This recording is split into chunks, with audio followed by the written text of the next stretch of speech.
예, 국민 여러분, 주식하다가 결국에는 가장 크게 망하는 사람이 누군 줄 아십니까?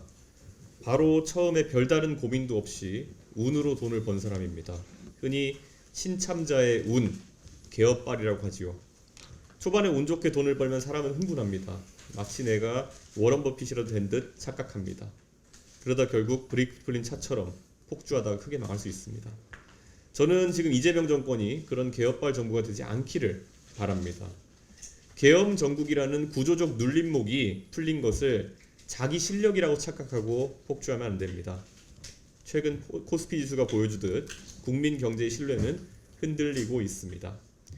게다가 10억이냐 50억이냐 대주주 기준 하나도 당정 협의로 원만하게 합의하지 못하고 시장의 불안감을 키우는 걸 보면 참 안타깝습니다. 코스피가 어디까지 빠져야 정신을 차리실 겁니까? 여기에 최근 구윤철 부총리의 한국 증시 PBR 10 발언까지 겹쳤습니다.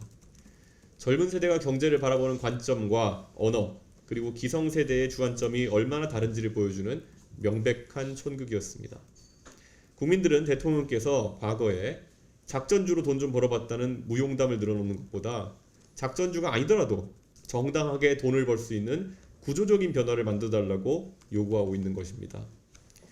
대한민국 국민들은 지도자를 선택할 때 크게 두 가지 기대를 갖습니다.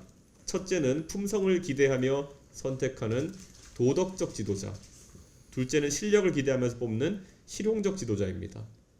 박근혜, 문재인 전 대통령은 전자에 가까웠다면 이재명 대통령께서는 본인은 인정하고 싶지 않으시겠지만 사실상 이명박 전 대통령과 같은 실용적 지도자의 기대를 안고 출발했습니다. 따라서 이재명 대통령의 키워드는 분명했습니다. 실용, 그리고 탈이념이어야 했습니다. 근데 지금 정부는 정반대의 길에 가고 있습니다. 교조적 사고에 빠져 돈 퍼주기, 증세, 편향적 인사에 몰두하고 있습니다. 합리 대신 교조, 실용 대신 도그마. 국민들은 이럴 거면 중도보수라는 간판은 왜 걸었느냐라고 묻고 있습니다.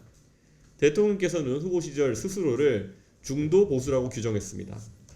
그러나 그 의미를 곱씹어보면 대통령 머릿속에는 전교조와 민주노총이 가운데, 즉 중도라는 인식을 했다는 겁니다. 생각해 보십시오. 김정은 입장에서는 우리 모두가 오른쪽일 것입니다. 극우 농객 전한길 씨 눈에는 이준석이 왼쪽으로 보일 것입니다. 이런 상대적 인식 자체가 조소할 만한 일입니다. 마찬가지로 전교조와 민주노총을 중도라고 인식하는 것 또한 착각입니다. 이것은 균형이 아니라 좌표 자체가 어긋난 것입니다. 인사 문제를 보겠습니다. 이재명 정부는 검찰개혁을 외치고 있습니다. 그런데 법무부 장관의 검찰 출신은 배제했습니다.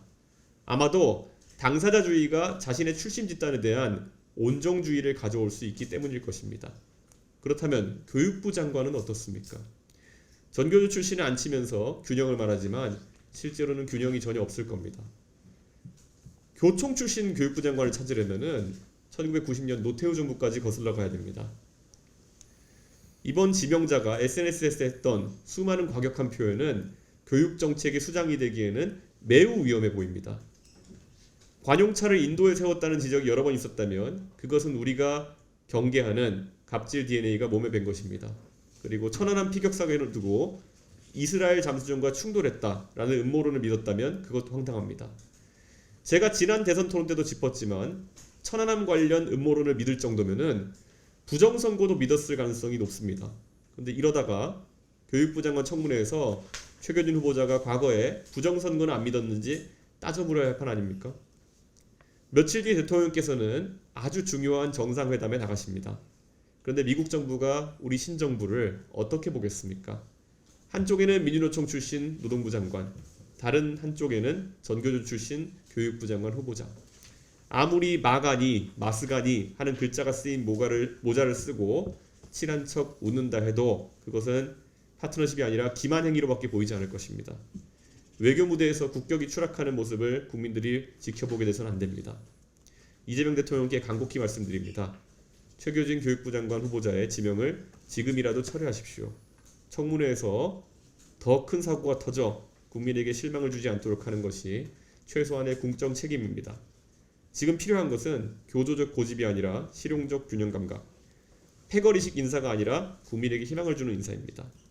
개업발로 흥분한 정권이 아니라 국민의 삶을 안정시키고 대한민국을 실용적으로 이끌어 나가는 정권이 되기를 야당으로서 강력하게 촉구합니다.